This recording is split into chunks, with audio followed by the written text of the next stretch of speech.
have to take care of the learning process and the video lectures and the practice.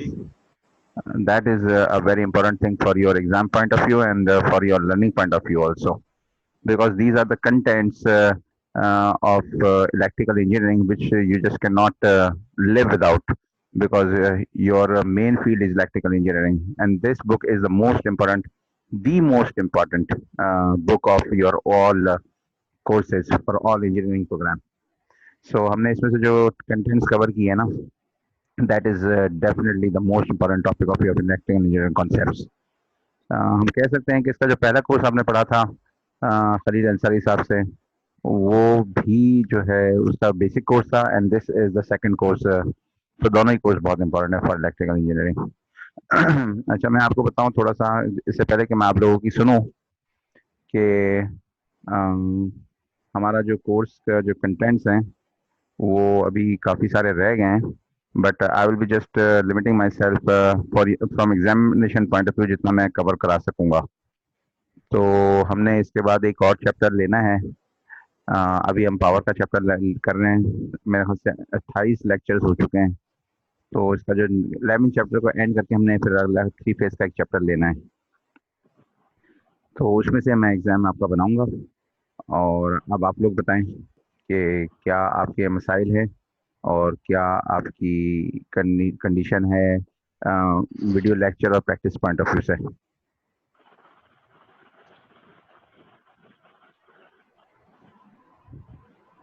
जी, कौन बात करेंगे? हन्नान, आप बात करें। जी सर, अस्सलाम वालेकुम। जी वालेकुम सलाम हन्नान। बस सर, प्रोग्रेस तो यही है कि मतलब 22 वीडियोस तो कवर कर लिया था। सही है। और मतलब उसी के साथ साथ न्यूमेरिकल की प्रैक्टिस कर ली सर। बस वो टाइम का इशू है, जैसे जैसे टाइम मिलता है तो वैसे वैसे उसका काम भी कर लेते हैं। हम्म, सही बाकी है। इतना इशू है नहीं। चलें, सही है, ठीक है। तो बस ये देखें कि the most important thing in your video lecture is attempting the numericals on your yes own. Sir. Right. Yes sir. अच्छा, अब मैंने आपको ये बताना है कि एलएमएस के ऊपर मैंने कंटेंट्स के जो वीडियो लेक्चर्स के जो कंटेंट्स थे ना, वो मैंने बना के लिंक, गूगल ड्राइव का लिंक दे दिया था। वो आपको पता चल जी। गया है? जी सर। जी सर, वो मिल गया। वो मिल गया। जैसे जो है ना, अभी मैं बताता हूँ आपको कि वीडियो लेक्चर 22 तक का मटेरियल मैंने बना दिया था जिप फाइल में।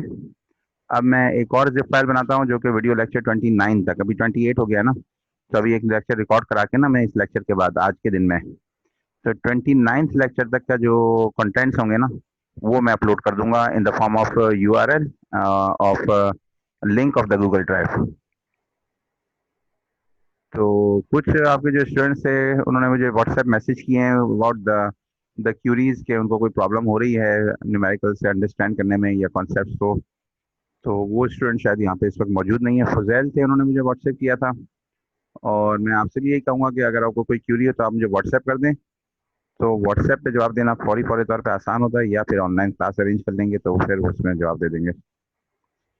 जी, अली रजा, आप कुछ बात करें। कानून सर कैसे? जी वालेकुम सलाम। हजूर, मेरा एक सवाल था आपसे कि जो एग्जाम्स है जी, उनकी वो किस तरीके से होगी, मतलब बस अटेम्प्ट। एग्जाम्स जो होंगे, हमें गाइडलाइंस आई है एग्जाम्स की, मैंने देखी नहीं है, but I will be just setting up the final exam. और इससे पहले मैंने एक असाइनमेंट और एक क्विज लेना है इन द करंट वीक। तो मैं वो क्विज का टाइम आपको खुला दूंगा, आप पूरे दिन में उसका अटैम्प्ट करके जमा करा दीजिएगा। देखें, फॉर्मेलिटी भी पूरी करनी होती है। ऑल दो योर पॉइंट मुझे पहुंच चुका हुआ है, आपका ही पॉइंट था, I guess you just contacted the HOD about के, या आप थे या कोई और था, anyway HOD just called me and just said कि आप लोगों का जो प्रोसेस है सबमिशन का वो बड़ा रिलैक्स्ड है। सो देखें, मैंने टाइट करके भी देखा था, बट उससे जो है ना प्रॉब्लम्स आना शुरू हो गई, व्हाट्सएप भर गया मेरा कि सर मेरे पेपर सबमिट नहीं हो सका, फिर कोई सबमिट नहीं हो सका। तो फिर मैंने उसको रिलैक्स कर दिया। तो यू जस्ट से कि देखें, अभी जो है ना इतना ज़्यादा टाइट ऑनलाइन केस के अंदर अभी हम लोगों ने सीखा नहीं है, एटलीस्ट मैंने तो नहीं सीखा कि मैं किस तरीके से जो है ना ये जो प्लेजरिज्म है या चीटिंग जिसको कहें, वो उसको कैसे कंट्रोल किया जा सके। I just don't have any idea about how to be just कि रिलैक्स भी रहे और स्टूडेंट्स के लिए इजी भी हो, और वो उनके ये भी ना हो कि उनको ये चांस हो। तो मैं एक क्विज दूंगा आपको, और फिर जो है एक असाइनमेंट दूंगा। उसको असाइनमेंट कंसोलिडेटेड असाइनमेंट होगा, जो भी जितने सारे टॉपिक्स हमने किए हैं उसमें से थोड़े थोड़े सवाल होंगे। मैं आई will just not load you with quite many questions. मैं सिर्फ थोड़े थोड़े एक दो दो क्वेश्चन हर टॉपिक से लेके ना एक छोटा सा असाइनमेंट आपको, एक कंसोलिडेटेड असाइनमेंट दे दूंगा, और इसी में से क्विज ले लूंगा। और फाइनल के एग्जाम में जो है न्यूमेरिकल्स बेस्ड, तो डेफिनेटली उन्होंने हमें कंडीशन किया हुआ है कि पेपर आप सबमिट करें, और 20 या 10% पेपर सिर्फ उससे हो सकता है ना, फिल इन द ब्लैंक से। तो वो एलिमेंट्स में करना, चेक करना आसान होता है, वो तो मैं अवेल करूंगा कि 10% मैं ऑब्जेक्टिव बनाऊंगा, और बाकी जो है वो 40% में से 10% जो है कुछ इस तरह का होगा कि फिल इन द ब्लैंक्स वाला भी, वो एमसीक्यूज का इन्होंने 10% का है ना, तो फिल इन द ब्लैंक्स वाला ले लेंगे, और शॉर्ट आंसर्स ले लेंगे 10 के, 30 के न्यूमेरिकल्स ले लेंगे। और टाइम लिमिटेशन कितना, ओपन बुक होगा, you will have all the resources available, तो आपको फुल फ्रीडम होगी, और पेपर को इसी के हिसाब से होगा, ओपन बुक के हिसाब से। ठीक, बहुत मुश्किल भी नहीं होगा, बट जिसको अटैम्प्ट करना आता हो, जिसने किया हो प्रैक्टिस के लिए कुछ भी मुश्किल नहीं है, जिसने किया ही ना हो कोशिश तो उसके लिए ज़्यादा मुश्किल है। तो देखें, this is the first time that I am just going through this. जिस तरीके से आप लोग फर्स्ट टाइम है, इस तरीके से मेरा भी फर्स्ट टाइम है ये फॉर ऑनलाइन टीचिंग। जी सर ओपन बुक मतलब थोड़ा ज़्यादा टफ तो नहीं हो जाएगा? हाँ, कह रहा हूँ ओपन बुक से के नाम से थोड़ा सा डर लगता है, थोड़ा ज़्यादा टफ नहीं हो जाएगा? देखें आप लोग ज़्यादा घबराए नहीं। कुछ जो मैनेजमेंट का जो जो माइंड सेट है ना इस वक्त, वो बस ज़रा रिलैक्स चाहिए है कि बस सबको निकालो ना इस दफ़ा। तो सारी स्कूलों में सारी जगहों पर जो है प्रमोट कर दिया है, तो that is not the issue कि किसको फेल करना है। द इश्यू इज़ कि किस तरीके से ग्रेडिंग करनी है लोगों की, कि कोई जो है एक ग्रेडियंट जनरेट हो जाए। That is my the biggest worry. ये ना हो कि सारे लोग ही जो है ना ओपन बुक में करके ना सोल्यूशंस मैनुअल हाथ में पकड़ा हुआ हो, और खट खट खट खट जो है कॉपी करके मुझे जो है सोल्यूशन भेज दें, और मैं परेशान यहाँ बैठा हूँ कि किसको मैं ए दूँ और किसको बी दूँ, सारे ए में घुसे हुए हैं। So that is my worry, और इसी that is my main concern. तो इसी कंसर्न के हिसाब से जो है डेफिनेटली मैं पेपर को इस तरह सेट करने की कोशिश करूँगा कि कुछ लोग कर लें, आप जैसे स्टूडेंट्स कर लें, और कुछ स्टूडेंट्स वो ना कर सके। मेरी मतलब कोशिश ये होगी पेपर सेट करते वक्त, सर ताकि सिर्फ थोड़ा सा सिर्फ ग्रेडियंट तो यू अंडरस्टैंड माई पॉइंट। जी सर, मैं समझ रहा हूँ। ग्रेडियंट करना जाना is the main concern at right now in this current scenario. I am just worried कि ये ना हो कि सारे लोगों के हाथ में सोल्यूशन मैनुअल स्क्रीन पे, पता है आपको स्क्रीन पे क्या नहीं आ जाता ना। तो आप लोग इसके ज़्यादा एक्सपर्ट हैं बजाय मेरे कि किस तरीके से मटेरियल निकाल रहे हैं ऑनलाइन। मुझे तो कोई ऑनलाइन मटेरियल निकालना होता तो मैं स्टूडेंट से हेल्प लेता हूँ कि भाई मुझे ये सॉफ्टवेयर चाहिए, इसकी इसकी इसका इसका क्रैक चाहिए, या ये सॉफ्टवेयर चाहिए। तो स्टूडेंट्स मुझे बहुत कुछ प्रोवाइड कर देते हैं, इस तरह का मटेरियल क्रैक्स वगैरह दे देते हैं, और मुझसे नहीं सर्च होता ये सोल्यूशन मैनुअल भी स्टूडेंट्स मुझे ला के दे देते हैं। तो you understand what I just want to say. जी जी बिल्कुल, मैं समझ रहा हूँ कि इसका मतलब सिर्फ ये होगा कि हम जो सवालात होंगे वो किताब से नहीं होंगे, हाँ, न्यूमेरिकल्स वगैरह जो किताब से नहीं होंगे, डेफिनेटली किताब से नहीं होंगे, बिकॉज किताब से तो solution manual is already in your hands. Although I just don't use solution manual, I myself don't use solution manual for my making the solutions of the questions which I am just doing it. All of those step is my handwritten. You understand कि you आपने देखा है, and बिल्कुल। आपको मैं बताऊं कि course पढ़ाते वक्त मैंने कभी इतनी मेहनत नहीं की है। In my conventional classroom, what I do is just go to the board and then solve the numerical partially on the board, and then just hand over the remaining part to the students, and then I just look after the students, or I attend the students individually, and everyone is just doing their practice in their own time, means at their own pace, and I just look after from the back, and I just help them by just going personally to the students, and that way just that is a very relaxed kind of a thing for a teacher, But this time, because I have to just find out do the complete solutions on my personally, and then show the solution and explain the solution. So in that way, I have to just prepare the class. काफी time लगाना पड़ता है before recording the lecture. So देखें, हमारा online part ज़्यादा हुआ नहीं है, और लेकिन ये भी बात ये है कि जो भी हमने ट्राई किया ना ऑनलाइन, मैंने इन डिफरेंट सब्जेक्ट्स, आपके सब्जेक्ट में नहीं, दूसरे सब्जेक्ट्स को भी मैं डील कर रहा हूँ इस वक्त करंट सेमेस्टर में, फ्रॉम एनी डिपार्टमेंट। तो ऑनलाइन में लोग क्यूरीज करते ही नहीं है, मैं क्या करूँ होता है, ऑनलाइन का जो है ज़्यादा कोई फ़ायदा मुझे नज़र आया नहीं। देखा, अभी भी मैं मुझसे बातें ही कर रहा हूँ, आप लोगों का कोई सवाल मुझे नज़र आ नहीं रहा है। If you have any query, just please bring it up and then so that I can address that. जी जी सर, मेरा एक सवाल है, थोड़ा सा बेसिक है। हाँ बिल्कुल, नो प्रॉब्लम, नो प्रॉब्लम। उसमें ये है कि सर, जब हम बात करते हैं natural responses of RLC circuit की, तो जब हम उसकी डेरिवेशन कर रहे होते हैं तो हम उसमें बेसिकली ये कहते हैं कि भाई क्योंकि ये एक कॉम्प्लेक्स चीज़ बन गई है, कॉम्प्लेक्स नंबर बन गया है, तो हम उसे कोसाइन और साइन के फॉर्म में यूलर आइडेंटिटी के थ्रू लेके चले जाते हैं, तो वो कॉम्प्लेक्स एक्सपोनेंशियल बन जाता है।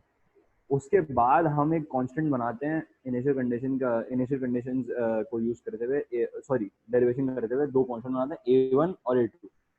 और A1 के साथ cos का टर्म लिखा होता है, A2 के साथ sin का टर्म लिखा होता है। कंसीडरिंग द फैक्ट कि जब हम इनिशियल कंडीशंस लगा के A1 और A2 की वैल्यू निकालते हैं, they both come out to be real, सही है।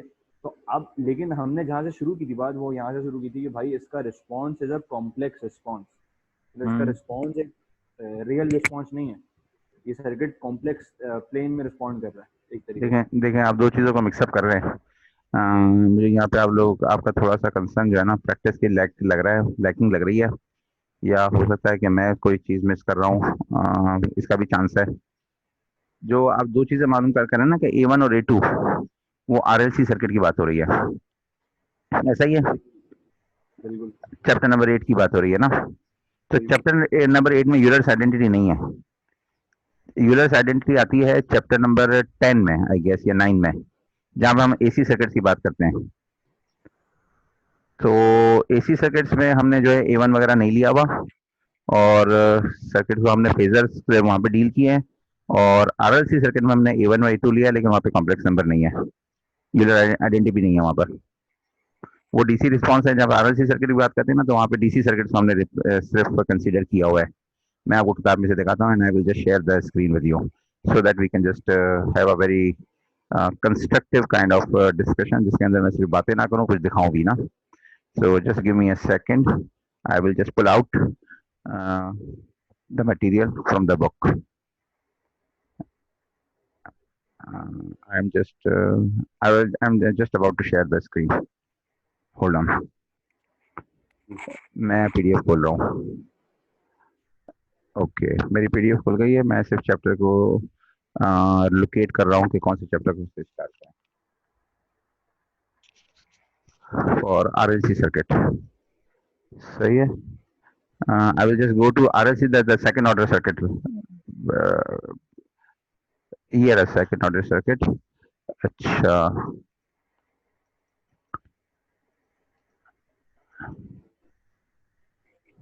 सेकंड ऑर्डर सर्किट में जो नेचुरल रिस्पॉन्सेज में अंडर डैम्प्ड केस है, मैं उसकी बात करूँ। अच्छा,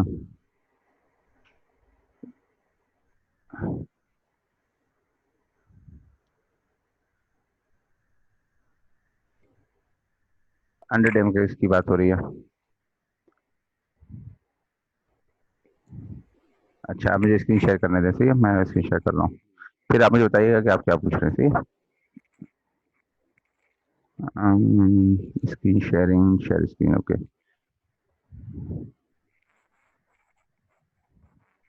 अच्छा जी भाई, स्क्रीन आ गई आपके पास? जी सर। ठीक है, तो ये ओवरडैम केस है। अच्छा, ये देखें, ये क्या है? ये नेचुरल फ्रीक्वेंसी ओमेगा, और ये जो है डैम्पिंग फैक्टर है, ये डैम्पिंग फैक्टर है अल्फा, राइट। और यहाँ पे हमने ये A1 और A2 एज्यूम किया हुआ है, ओवर डैम केस और क्रिटिकल डैम केस में जो है यहाँ पर आ गया ये क्रिटिकल डैम, पूरी ये इसकी डेरिवेशन है। And then there is a drill, right. ये देखें, ये इसका रिस्पॉन्स है A1 + A2 और A minus e raise to the power alpha minus t, जहाँ पे ये जो है ये, अच्छा ये रहा अंडर डैम केस में। अंडर डैम केस में because the oscillations are there. सही है। अब आप मुझे बताएं, ये मेरे पास सामने है, अब आप मुझे सवाल करें। जी, यही सवाल है कि इसमें अंडर डैम केस में हमारे जो S1 और S2 दोनों रूट्स हैं वो अली थोड़ी सी आवाज़ अपनी तेज करें ना, क्योंकि वो आवाज़ थोड़ी कम है, माइक करीब करें थोड़ा सा। सर अब आवाज़ आ रही है? जी जी जी जी, बिल्कुल अच्छी आ रही है। जी हुजूर, सवाल ये है कि जो इस केस में हमारे जो S1 और S2 हैं कंपोनेंट्स, हाँ हाँ वो दोनों जो है वो कॉम्प्लेक्स हो जाते हैं, जी जी, तो and up in a response के जिसके अंदर कॉम्प्लेक्स एक्सपोनेंशियल्स इन्वॉल्व है। तो सही है। हम फिर जनरेटिव यूज करके जिस तरीके से यहाँ लिखा हुआ है हम हाँ जाते हैं वापस उसकी तरफ। अब यूलर जनरेटिव को जब हमने मजीद थोड़ा सा सॉल्व किया तो हमारे पास ये 8.25 वाली शक्ल आ गई। 8.25 वाली शक्ल आ गई, सही है। अब 8.25 में अगर आप देखें तो ये JA1 माइनस जी जी A2 जी जी, बिल्कुल बिल्कुल सही है, आप सही बात कर रहे हैं। मैं जो मैं जो पीछे प्रीवियस बात कर रहा था ना, वो हवा में थी, वो मेरे जहन में क्लियर नहीं था उस वक्त। ये मटेरियल मेरे सामने आ गया, तो जी वो जी। मेरे जहन में फ्रेश नहीं था। सही है, ठीक है। तो अब हमने ये कह दिया कि ये जो JA1 माइनस A2 है ये एक कांस्टेंट के बराबर है कि जिसका नाम है B2। हाँ बिल्कुल, B2 के बराबर ये रहा। अच्छा, B2 को इन एसेंस एक कॉम्प्लेक्स नंबर होना चाहिए। नहीं, कॉम्प्लेक्स नंबर ही देखें, ये नंबर जो है ना, ये जहाँ पे आप कहते हैं कि this is the real part and sorry this sorry, is the imaginary complex number part. होना चाहिए। No sorry, no imaginary number no होना no no no no, not at all. The reason चाहिए बीइंग क्योंकि J B2 is already there, लेकिन जे बाहर है, तो ये तो रियल नंबर है ना। जी जी, अगर, मैं ये अर्ज कर रहा हूँ ना कि हाँ जी, हमने जो B2 को इक्वल किया है, हमने कहा हम्म, है J × A1 चल सही माइनस है, ठीक है, A2, ये सही, पूरी ठीक है, टर्म B2 के बराबर है। चलें, सही है, ठीक है, बिल्कुल ठीक है, तो हो गया। हम B2 को इन एसेंस इमेजिनरी नंबर होना चाहिए। सही है। लेकिन जब हम अपनी इनिशियल कंडीशंस के जरिए इन इक्वेशंस में पहले हम्म आई ऑफ टी को जीरो करते हैं, फिर उसका डेरिवेटिव लेते हैं, फिर उसको जीरो करते हैं, एंड हम्म अल्टीमेटली हम B1 और B2 की जब वैल्यू निकाल रहे होते हैं linear combination, linear equation solve करके, तो हम्म, B1 की हमेशा वैल्यू एक रियल नंबर आती है। हम्म, तो अब ये B1 और B2 की वैल्यू रियल आ रही है, लेकिन B2 जो एक्चुअली है वो पीछे हमने डेरिवेशन से हम पढ़ते हुए हैं कि वो एक कॉम्प्लेक्स नंबर है। सही है, समझ रहा हूँ मैं आपकी बात तो को। हमने ये अज्यूम किया था और हमारी ये बिल्कुल सही एजम्पशन थी कि भाई देखें इसका जो रिस्पॉन्स होगा ये एक कॉम्प्लेक्स रिस्पॉन्स होगा। सही है। कॉम्प्लेक्स प्लेन में हम जेड प्लेन में हम इसको रिप्रेजेंट करेंगे, लेकिन हमने बड़ी चालाकी से B2 को बोला कि भाई JA1 माइनस A2 के बराबर है। ठीक है, अपनी सोल्यूशन के लिए हमने बोल दिया, अपने सिंप्लिसिटी के लिए। लेकिन B1 और B2 की जब वैल्यू निकाली तो B2 की value came out as a real value. और सही फिर है। ये जो पूरा ये जो कॉम्प्लेक्स एक्सपोनेंशियल की फॉर्म है, हाँ ये हाँ, एक इस तरीके से बन गया कि भाई दो रियल साइनोसॉइड ऐड हो रहे हैं। तो सही ये है। B1 cos ओमेगा टी एक रियल साइनोसॉइड है, और B2 cos ओमेगा टी क्योंकि B2 की वैल्यू रियल है तो हाँ, वो भी एक रियल साइनोसॉइड बन गया। सही है। और हम उसको रियल प्लेन में प्लॉट कर देते हैं। चलें, सही है, ठीक है। यहाँ पे हाँ, अच्छा ये अच्छा, अली रजा, मैं तुम्हारा तुम्हारा सवाल मैं समझ गया हूँ, जी लेकिन मैंने इसको इस तरीके से सोचा नहीं है, ये सवाल मेरे जहन में आया नहीं पहले। तो काफ़ी टाइम हो गया मैंने इस लेक्चर को बनाया था, महीना भर हो गया तकरीबन ना। तो जी मुझे थोड़ा सा बुक्स रेफर करनी पड़ेगी, and then I will just come up with the answer जो आपको सेटिस्फाई कर सके। So currently I am just not in a position to address your this question. मैं इसको भी जो सर। ना, बिल्कुल फिलबदी मैंने ना इसका आंसर नहीं दे सकता हूँ। मैं इसका आंसर प्रिपेयर करूंगा and then I will just get back to you, और फिर मैं आपको कुछ बता सकूंगा। जी सर, सही। सिर्फ एक सवाल इसमें ये था कि हम अक्सर जो बुक में जो डिस्क्रिप्शंस पढ़ रहे होते हैं हाँ उसमें ये होता है कि अक्सर बुक में कम लिखा हुआ होता है। मतलब हाँ, बहुत सारे सवाल ऐसे होते हैं कि जो बुक में नहीं लिखे होते, जो जिनकी डिस्क्रिप्शन बुक में नहीं लिखी होती, या फिर वो एज अ फैक्ट लिख दिया जाते हैं बुक में कि सही भाई है, ये ऐसे ये मान लो। सही है। उनके लिए आप क्या रिकमेंड करेंगे? क्योंकि वीडियोस और ये सारी चीज़ें इंटरनेट पे मैं भी सर बिल्कुल आपकी जिस तरह की आपने कहा कि मुझे मुश्किल होती है, मुझे बहुत मुश्किल होती है ऑनलाइन चीज़ें ढूंढने में। तो हम्म। अगर आप कोई किताब रेफर कर देंगे जिसमें बहुत ज़्यादा डिटेल में ये कहानी लिखी हुई हो, बहुत नहीं, सारी इससे चीज़ों के हवाले जैसी हमारी मेरी मेरी नज़र में तो ये जो बुक है ना, अलेक्जेंडर निसादी को, इससे ज़्यादा अच्छी मुझे कोई और बुक लगी नहीं। हालांकि मैंने दूसरी बुक्स भी देखी हुई हैं, और बट टाइम्स ये बहुत कम लिख देता है। तो आप पूछें, वो मुझसे पूछें, आप व्हाट्सएप पे वो पॉइंट रेज कर दें, आपके पॉइंट्स माशाल्लाह बड़े अच्छे होते हैं। लास्ट टाइम भी आपने एक दो सवाल किए थे, एंड आई तो अप्रिशिएट एक सवाल द वे। एक दूसरा था वो ईजान का था, वो मेरा नहीं था, मैं सिर्फ एक कम्युनिकेशन चैनल था। अच्छा, सही है। Anyway, I just don't remember that what that question was, but that was very relevant. और मतलब ये कि जब when a teacher is just teaching the students are like you, और the class, the complete class, so definitely teacher is also learning a lot of things। जो सवाल उसके जहन में नहीं आए होते, वो सवाल जब उसके सामने आते हैं, then he starts thinking on that those lines। और सही है, टीचर ने जरा कवरेज अच्छी की हुई होती है, अच्छी तरीके से पढ़ा हुआ होता है ना, तो वो थोड़ा सा शायद जल्दी से आंसर, उसको बैकग्राउंड नॉलेज और इधर उधर की साइड की नॉलेज भी होती है, तो वो जवाब दे सकता है। स्टूडेंट को वो आंसर नहीं मिल रहा होता। जी तो आप मुझे सवाल व्हाट्सएप करें या यहाँ पे अभी बता दें। आई विल इंशाल्लाह try to address those questions and your queries in the best possible way, जो कि मेरी कैपेबिलिटी के हिसाब से है। सर बस यही, और दूसरा ये कि एक तो ये अंडर डैम्ड केस वाला एक था, ये मेरे हाँ दिमाग में था। हाँ, अच्छा इसके अच्छा अलावा क्वेश्चन है ये। एक है। अच्छा क्वेश्चन है, देखें, मैं जो है ना, अच्छा क्वेश्चन है। I just appreciate and I also accept के I will just take time to just answer this question. Sir इसके अलावा एक है क्या नाम है, वो बहुत ही ज़्यादा बेसिक है, थेवेनिन थ्योरम के हवाले से है वो। थेवेनिन थ्योरम की जो करने का तरीका है, that is very clear to us. हाँ हाँ अभी चैप्टर 10 में हाँ, भी हमने उसको किया। तकरीबन ज्यादा जो है ना, इसके आंसर्स जो है ना, वो ड्रिल है। जी कॉन्सेप्ट जी आपने पकड़ लिया, सही है, ठीक है, कॉन्सेप्ट फिर वो बैकग्राउंड में चला जाता है, और और फिर जो उसमें है सर, ड्रिल रह जाती है। जी उसमें वो करना तो आसान होता है कि भाई आपने एक रेजिस्टिव नेटवर्क लिया, लोड को हटाया, सोर्स को हटाया, रेजिस्टेंस बिल्कुल। निकाली, हम्म। ओपन सर्किट वोल्टेज निकाला, एंड देन यू सेड कि भाई ये तो बिल्कुल ओपन सही, सर्किट वोल्टेज बिल्कुल है, इस सही है। पे लोड लगा दो। बहुत अच्छा, बहुत बेहतरीन, लेकिन माशाल्लाह। लेकिन उसमें पॉइंट ये है सर कि हम ये कहते हैं कि भाई ओपन सर्किट वोल्टेज जो है, जो आपका आया है, आपके इक्विवेलेंट सर्किट में जो रिजल्टेंट सर्किट बनेगा, थेवेनिन इक्विवेलेंट सर्किट जो बनेगा, हम्म उसमें आप वो एज अ वोल्टेज सोर्स लगाएंगे जो आपको हम्म, ओपन सर्किट वोल्टेज आया है। सही है। उसके बाद वो रेजिस्टेंस लगाएंगे जो ठीक है, लोड को मिलने वाली है, सही है। और उसके बाद लोड लगाएंगे। बिल्कुल। मतलब वो open source circuit will be a voltage divider between resistance of course. Of the resistive network and the load. Completely, completely true, complete true, तो राइट। इसका मत इसमें इसमें जो सवाल वाली बात है वो ये है कि हम ये कह रहे होते हैं कि ये वोल्टेज डिवाइड होगा रेजिस्टिव नेटवर्क और लोड के दरमियान। अब हम्म। लोड की कुछ भी वैल्यू हो, क्या ओपन सर्किट वोल्टेज यही रहेगा? बिल्कुल, नहीं, बिल्कुल ये मैं रहेगा। अगर लोड की वैल्यू लाके चेंज कर दूं तो लोड के वोल्टेज तो चेंज हो जाएगा ना। हम्म। वो उस वक्त चेंज होगा जब आपने थेवेनिन इक्विवेलेंट सर्किट लगा दिया ना। It's just a find analysis technique है ये। अब आपने जो है लोड को तो शुरू में लगाया ही नहीं है ना, लोड तो हटा देते हैं थेवेनिन इक्विवेलेंट मालूम करते वक्त, and then you just find out the open source voltage, open voltage, load को हटा के open circuit voltage of the those terminal जहाँ पे हमने थेवेनिन इक्विवेलेंट मालूम करना होता है। फिर जब आप लोड लगाते हैं ना, तो ये सिर्फ एक एनालिसिस टेक्निक है for finding out the different parameters. आपने इसमें करंट निकालना है। अब वहां पे जो आप वोल्टेज लगाएंगे ना, ओपन सर्किट जो वोल्टेज होगा, फिर आप जब लोड लगाएंगे, तो लोड वोल्टेज विल चेंज।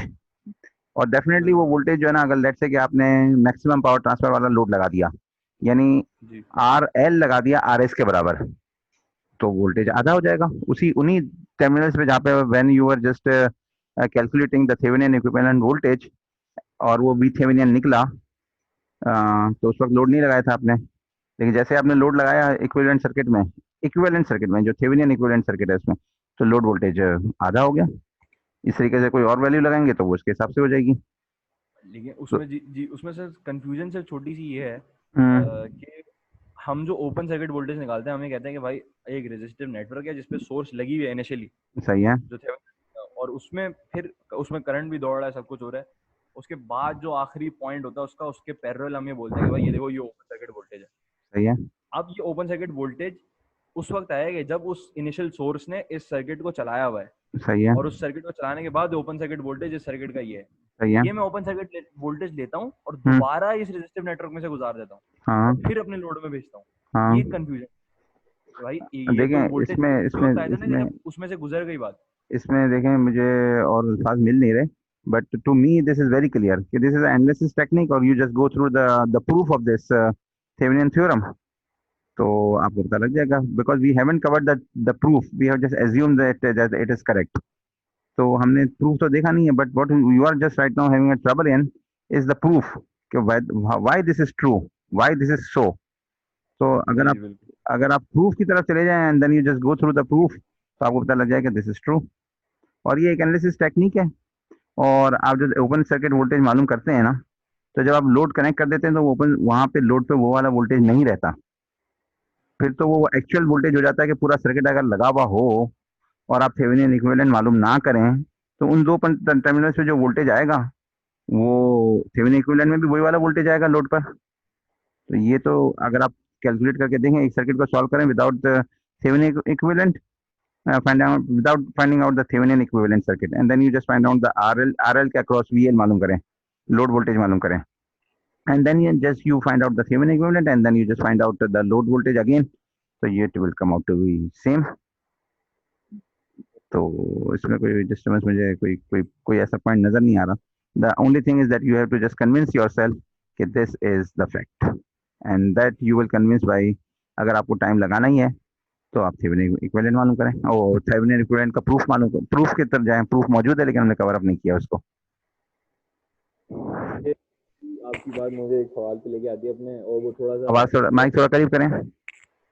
ये आपकी बात सर मुझे एक सवाल पे लेके आती है, वो थोड़ा सा टॉपिक से हट गया, लेकिन वो सवाल पढ़ने के तरीकों के हवाले से। अच्छा। एट टाइम हजूर ये होता है कि हमारी कोशिश ये होती है कि जो फैक्ट्स हैं, जो थ्योरम्स हैं, हाँ, उनके पीछे मैथमेटिक्स है उसको समझा जाए। सही है।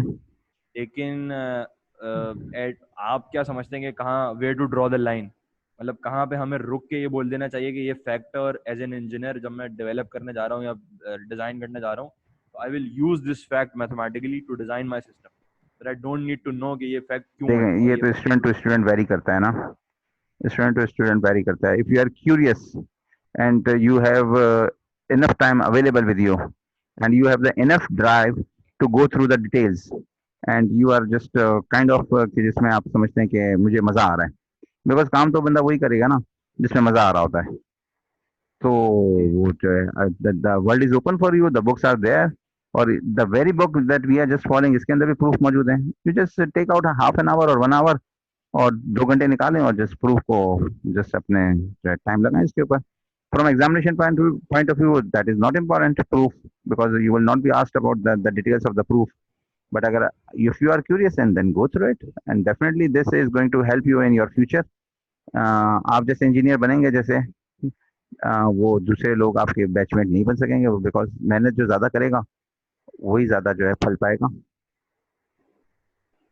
तो जस्ट अपने आप को अप्लाई करने की जरूरत है। अगर आपको you have the drive and you have the time available और मजा आ रहा है आपको, तो फिर इससे बेहतर कुछ नहीं है कि आप जाएं डिटेल्स में घुसें। जहां तक आप समझते हैं कि मुझे कोई चीज जहन में क्लिक नहीं कर रही है और मैच नहीं कर रही है, if you are not convinced, तो डिटेल में जाएं, बस खोदते रहें खोदते रहें खोदते रहें, और फिर नीचे जो है हीरे पड़े हुए हैं वहां से निकालें। समझ आ रही है आपको बात? जी सर, थैंक यू। जितना ज्यादा खोदेंगे उतना ही ज्यादा हीरे पाएंगे भाई। सही है, थैंक यू। सही, ठीक है। अच्छा, तो अच्छा अब ऐसा ही करते हैं, आज we are just call it a day, and I will be again इंशाल्लाह try to come online tomorrow. So and you, क्या ख्याल है कल? I will just announce assignment today, and then in the next week I will just take a quiz. सही है? ठीक हो गया? प्रॉपर है? रीजनेबल है? क्या हुआ, आवाज बंद हो गई सबकी? ओके, क्या हुआ, मीटिंग कहाँ गई? अच्छा ये रही, चल रही। अच्छा चलें, सही पे मैं एंड कर रहा हूँ। अल्लाह हाफिज।